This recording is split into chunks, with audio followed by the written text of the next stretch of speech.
to be serious. Right, and it's 7 o'clock, the camera is rolling, and can I welcome you all to the Brent Knoll Parish Council meeting for April. We have no members present, so no speakers before we start the agenda, so we make a start. Any apologies for absence, please? Only Andy Holmes. That's the only apology I've got. Okay, just to notify members, I've had an email come in this evening from Councillor Kingscote, who has tendered her resignation. So members are happy that we'll drop a note back to Councillor Kingscote to thank her for her service on the council. And we'll obviously need to, we can discuss it later because we're talking about co-option, but we'll need to take that into account as well. And I think we also obviously have a vacancy, so that means that all other councillors who could be present are present. Are there any declarations of interest, pecuniary or registered interests? Do we have to declare a shop? I don't think we've got that. We don't on the shop. Nothing on the shop agenda. So if I can do my normal member of Somerset Council, any issues that come up on that, and also if there's anything about Parish Hall, but if there is, as a trustee. I was going to say the same Parish Hall if there's anything. Okay. Excellent. We'll move on to the minutes that circulated of the March the 5th meeting. You all had those. Are there any amendments to those, or can I propose that they're a true and accurate record? David, all those in favour that I sign them as such, please show. That's completely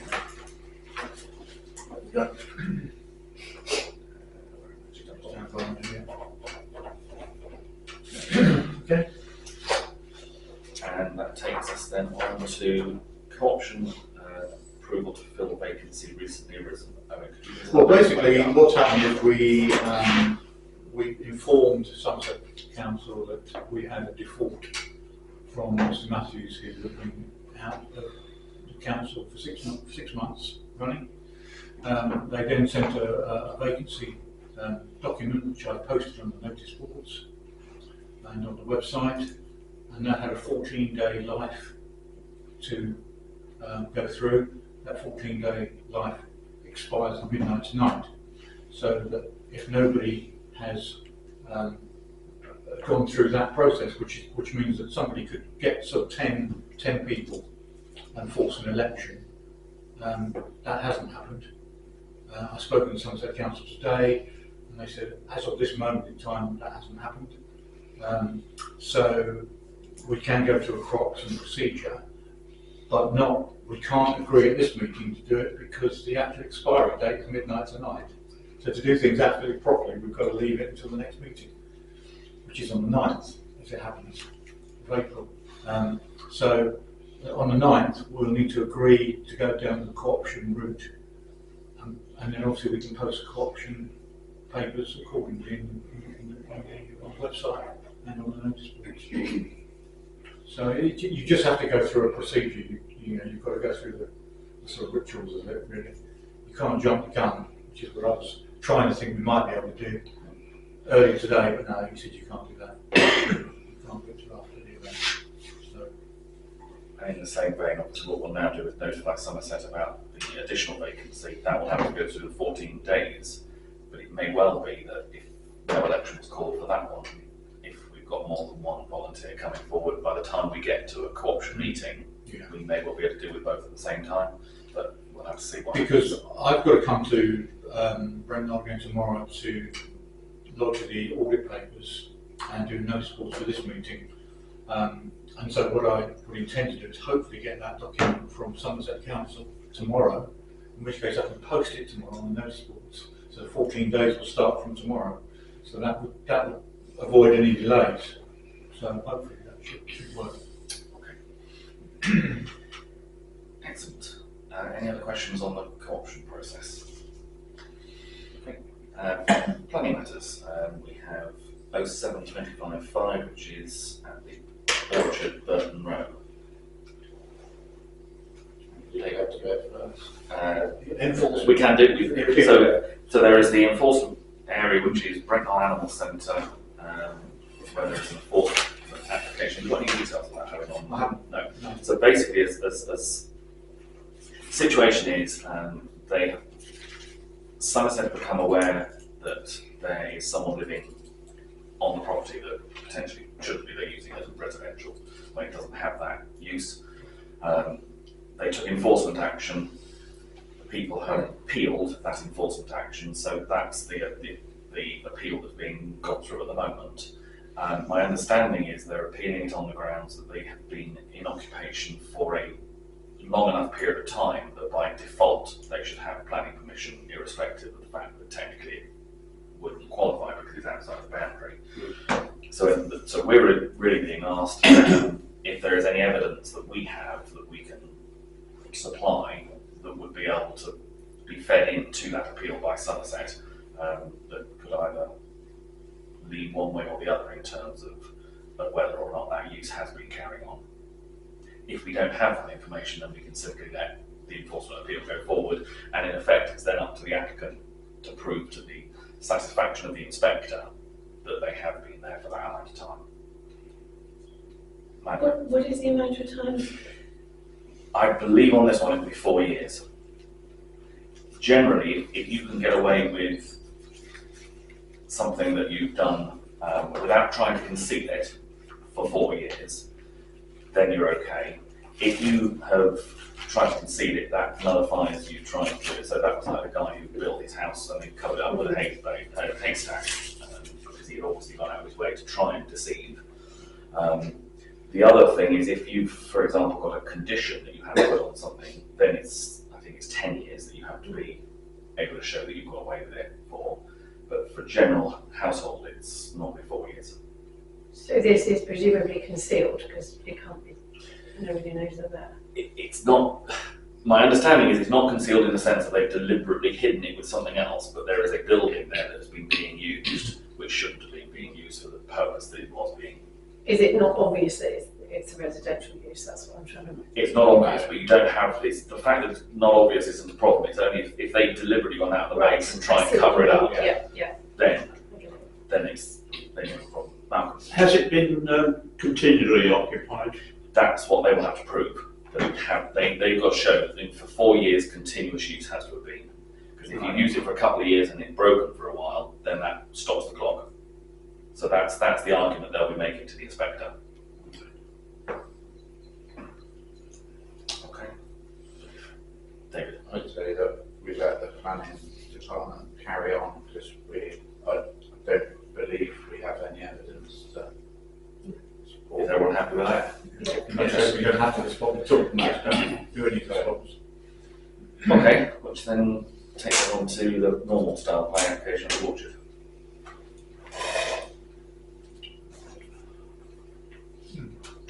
You zoom in on it. That's Wick Lane, isn't it here? Yeah, and the right hand side. Down here. Keep it down. Right to the very bottom, Yeah. magnifying glass. Oh, right down here. That's it. Oh, right. Is that that? Yeah, Sort of. that's not too bad, is it?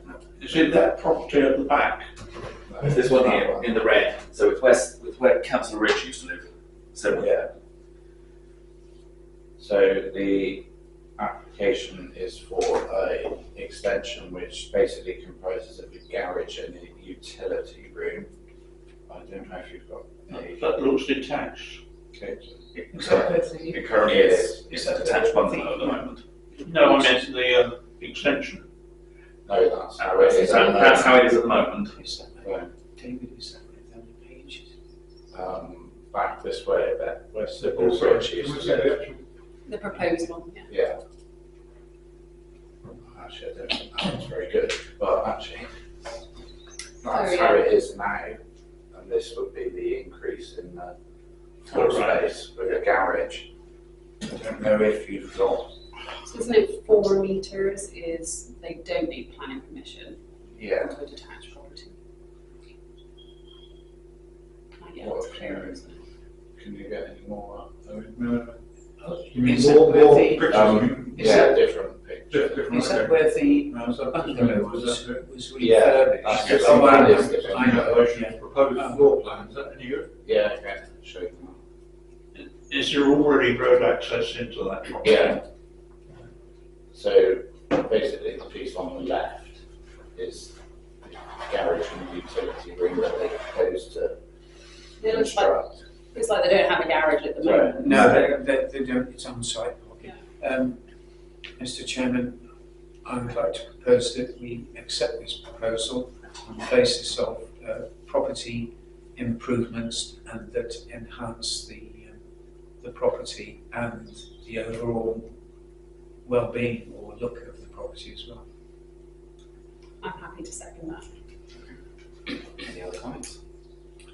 We have a No, that's fine. we have a recommendation to grant to support approval. All those in favour, please show. That's our abstaining in case it comes back to some percent. Okay. Thank you very much. Unanimous decision? One abstention. One. Just in case it One abstention. Oh, only because if I vote now, I can't at the committee. Yeah, so. Item 6 is clerk's report, Um, correspondence and surgery Yeah, report. there's nobody came to surgery, actually. Got very put out. Nobody came. But we had a good chat anyway. But yeah, no surgery visits yesterday. And no training to Brent Knoll either, unfortunately. Oh, really? That's a worry. Well, they're not due till 2026. I've got a number of quotes here, but I think they'll come up later actually. I've got a number of quotes that we've got from various sources, various things we put out. And the hours, office hours for the clerk is under a bit of pressure at the moment with the end of year finance, but I'm sure it'll get back to normal again very soon. Yeah, that's all I've got really, nothing else.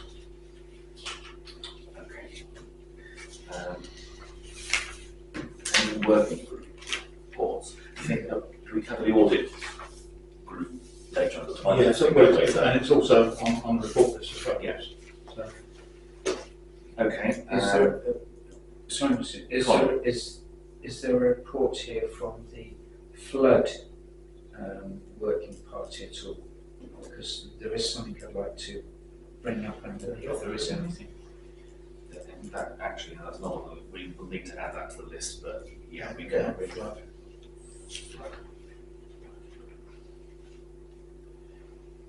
Okay.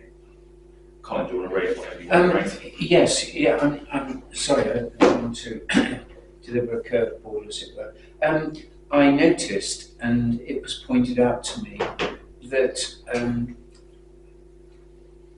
a member of the PCC in St Michael's is self-digging a trench at the top of the graveyard, roughly about just over a foot wide, about a foot deep, which is going to run along the top of the graveyard.